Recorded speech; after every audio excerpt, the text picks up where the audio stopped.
I've been doing historic renovation for the last 20 years. I moved to Detroit about 9 years ago, and I was still working in Chicago.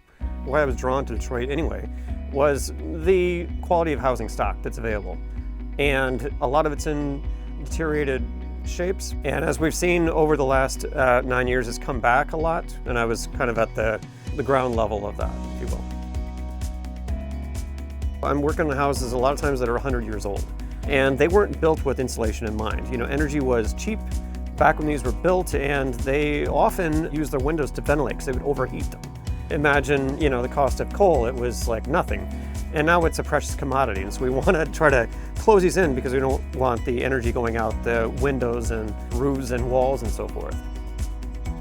When I first contacted RetroFoam, that was so many years ago, and I had a good experience. It was the person that I met with and worked with for years was Gary Barlow. He was just fantastic. I was just really impressed by his knowledge and ability to solve problems for energy escaping on a house. So as soon as I met him, really, I was sold. The scheduling is very easy. They can usually get an appointment scheduled in within a couple weeks of me calling. And from there, I can usually close the deal at the time they come out and estimate.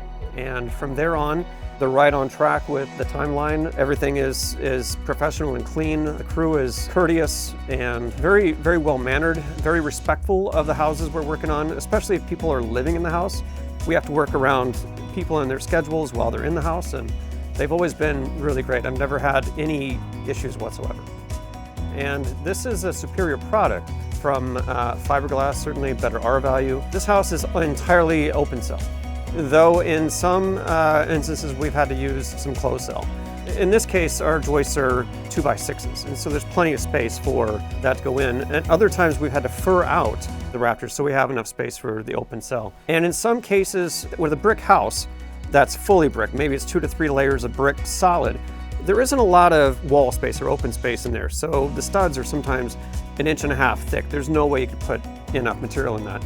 We shim those out, constricting the dimensions of the room any more than we have to, and in those cases we use the closed cell. So it's a pretty tight fit. It's airtight, and it keeps the hot air from getting in, and it keeps the hot air in the winter from getting out. I think it's the ideal product for these homes.